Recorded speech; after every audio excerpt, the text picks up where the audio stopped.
Ya, pemirsa, persoalan minyak goreng menjadi bahasan utama dalam tubuh anggota Dewan. Fraksi PKS mengusulkan hak angket, kelangkaan, dan tingginya harga minyak goreng.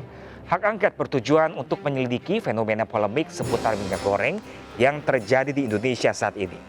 Sementara beberapa fraksi justru menolak usulan ini. Ya, pemirsa, usulan ini disampaikan Ketua Fraksi PKS di DPR, Jazuli Juwaini, yang mengajak fraksi lain untuk mendukung langkah pembentukan pansus hak angket tersebut. Pihaknya juga menyatakan ia akan berkirim surat kepada pimpinan DPR secara resmi. PKS meminta pemerintah hadir dalam penanganan masalah minyak goreng di tanah air. PKS menganggap masalah minyak goreng sudah berlarut-larut dan memberatkan masyarakat.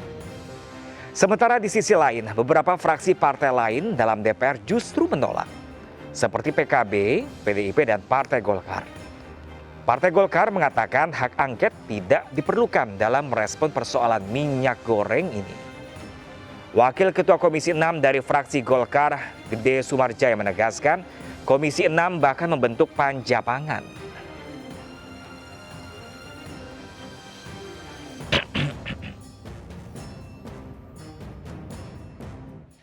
Ya, pemirsa, fraksi PKS DPR RI mengusulkan hak angket karena langka dan mahalnya minyak goreng di Indonesia saat ini.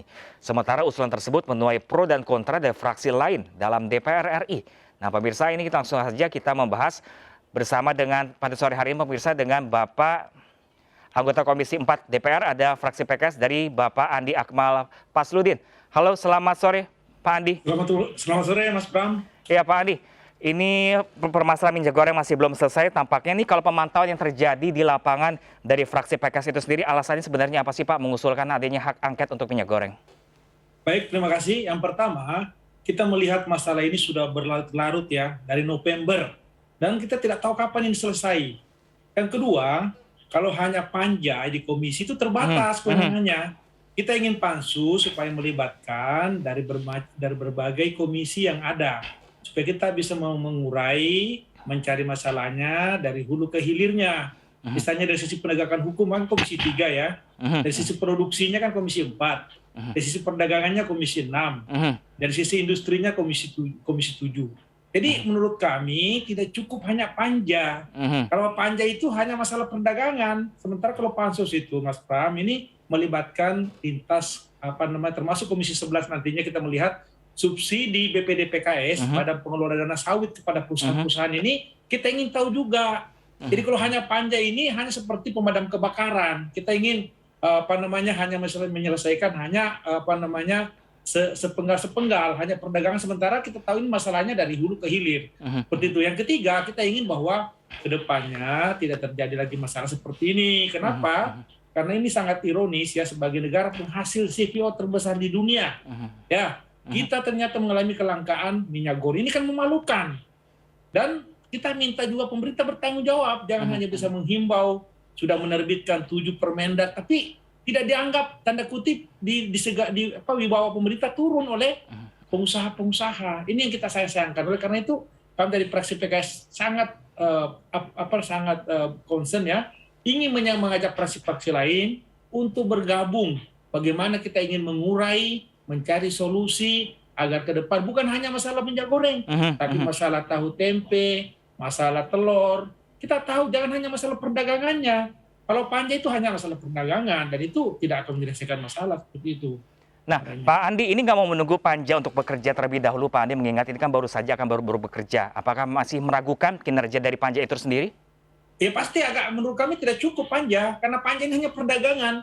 Sebenarnya kami pun sebenarnya di DPR pernah mengadakan rapat gabungan ya, Komisi 4, Komisi 6, Komisi 7, tapi Menteri Perdagangan sudah 2 kali dipanggil di DPR tidak datang di rapat gabungan tersebut. Bahkan sekali lagi kalau tidak datang, Menteri Perdagangan akan dipanggil paksa oleh rapat gabungan DPR. Dan di dalam rapat gabungan itu, Mas, ada kesimpulan rapat yang mengatakan bahwa akan dibentuk pansus tata niaga komoditas pangan termasuk minyak goreng ya. Jadi sejalan dengan itu sebenarnya kami fraksi PKS merespon agar masalah ini jangan dipandang enteng. Selama ini kan terus terang dari November, kenapa berlarut-larut? Karena pemerintah memandang enteng ini masalah, ya kan? Pas langka dan harganya mahal, baru tergopo-gopo mengeluarkan berbagai macam kebijakan, di mana kebijakan itu tidak efektif. ya kan? Tidak bisa memaksa dan tidak dianggap berwibawa oleh para pengusaha. Karena pemerintah, Mas Bram, tidak punya barang, ya kan? Bulog Badan Urusan Logistik Nasional yang harusnya menjadi penyangga ya, stabilisator harga tingkat konsumen maupun produsen ini tidak terjadi, ya kan? Kementerian Perdagangan ini nggak punya barang, barangnya di swasta mau-maunya gitu kan? Nah, Ekspor, apa kan? Kemudian apakah diselundupkan keluar seperti itu gambarannya? Pak Andi, ini benarkah fraksi PKS juga menemukan adanya indikasi pelanggaran pemerintah terhadap undang-undang? Oh jelas, banyak sekali undang-undang yang dilanggar nih, ya kan? Undang-undang undang-undang tentang perdagangan ya, undang-undang tentang persaingan sehat, dan juga jangan lupa bahwa negara harus bisa ya menjamin ya, Undang-Undang Dasar pasal 32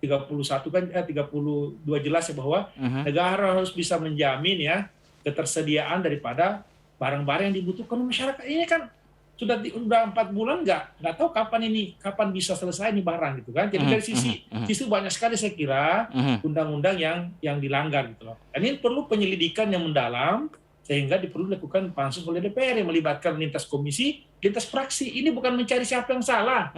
Kita ingin membenahi tata niaga komoditas pangan kita sehingga jangan terjadi kita ini didikte oleh ya pengusaha gitu kan, oligarki ya tanda kutip ya yang bisa menentukan harga seperti itu. Nah, Pak Andi, ini usulan hak angket ini menuai pro dan kontra juga di kalangan DPR RI. Katanya bahkan ini adanya dikhawatirkan akan dipolitisi nantinya. Nah, sebenarnya tujuan hak angket ini sendiri untuk apa sih, Pak Andi? Ya, DPR kan lembaga politik, ya jelas dong. Dia punya hak penyelidikan gitu kan. Ya tujuannya tuh kita ingin mencari akar masalahnya di mana. Kita ingin mendorong pemerintah supaya betul-betul bekerja lebih giat gitu ya, lebih keras lagi dengan dukungan politik DPR hak angket ini. Kita akan tahu di mana penyimpanan secara hukumnya gitu kan. Kemudian di mana masalah produksinya, di mana masalah tata niaganya gitu. Sehingga rekomendasi angket nanti ini untuk perbaikan ke depannya.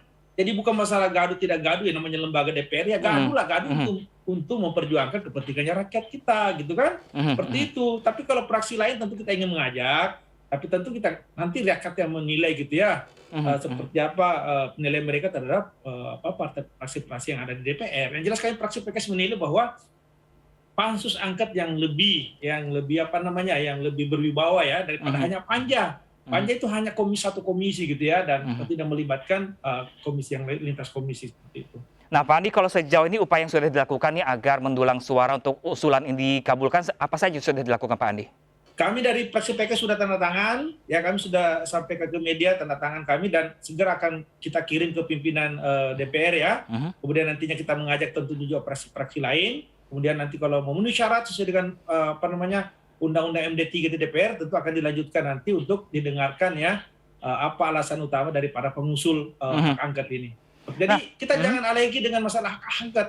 Hak angket itu menyelidiki, ya kan, untuk penyelidikan terhadap dianggap ya tanda kutip pelanggaran terhadap undang-undang yang bisa menyebabkan masyarakat kita menjadi sulit kehidupannya gitu. Seperti itu. Pak Andi mungkin boleh bocoran, Pak Andi, kalau sejauh ini sudah berapa fraksi yang setuju, Pak Andi, dan fraksi dari mana saja? Oh ini belum, ini kami sekarang menggalang dulu di tingkat PKS ya tanda tangan, kami konsolidasi dulu PKS, setelah itu kita serahkan sama pimpinan dan terserah fraksi-fraksi yang lainnya. Dan jelas kami sekali lagi bersikap bahwa pansus lebih dibutuhkan daripada hanya sekedar panja gitu. Ya kan, karena bukan hanya minyak goreng sebenarnya langka ini, tempe, tahu, daging, kemudian telur gitu kan, nah, seperti itu. Nah, Pak Andi, kan kalau kita lihat kemarin kan HET sudah dicabut, lalu ada subsidi untuk minyak goreng curah nih. Ini kalau menurut Pak Andi sendiri ini langkah pemerintah ini sudah tepat atau sebenarnya malah kalah dari mafia? Menurut kami pemerintah kalah oleh mafia gitu ya. Karena HET sudah ditetapkan gitu ya, jelas-jelas hanya berapa minggu dicabut.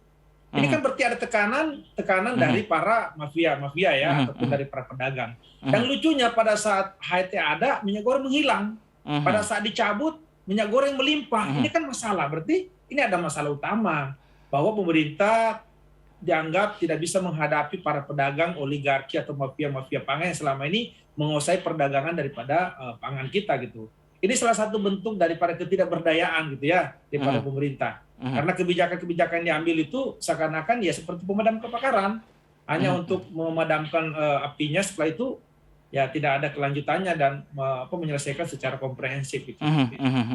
Nah, walaupun memang HET itu kan HET itu hanya curah ya, dan curah sekarang ini menghilang juga kan, harganya pun di atas HET, jadi ya nggak efektif sebenarnya. Gitu. Nah, Pak Andi, ini meskipun minyak sudah banyak beredar karena HET kemarin sudah dicabut juga, ini apakah hak angket tetap akan diajukan? Oh tetap, ini bukan masalah ini hak angket untuk penyelidikan, ya kan, kemudian rekomendasi ke depannya agar tidak terjadi lagi masalah seperti ini dan dipetakan di mana masalahnya dari sisi pelanggaran hukumnya, dari sisi produsennya, gitu kan, perdagangannya dan yang lain. Jadi kita ingin menyempurnakan undang-undang yang selama ini yang memarginalkan daripada rakyat kita, kemudian memberikan hak atau kewenangan yang terlalu besar terhadap pengusaha-pengusaha kita ini. Sehingga dan yang kedua, kita ingin bahwa negara kita ini punya yang namanya badan logistik. Oke, baik. Ya kan, yang pada saat harga naik, dia bisa operasi pasar untuk mengendalikan harga gitu. Ini tidak terjadi selama ini. Oke, baik Pak Andi, terima kasih banyak Pak Andi, anggota Komisi 4 DPR fraksi PKS, ada Pak Andi Akmel tadi pemirsa. Semoga juga kita berharap komunitas pangan lainnya nanti jelang bulan Ramadan nanti segera turun dan segera stabil. Terima kasih banyak Pak Andi. Ya, makasih.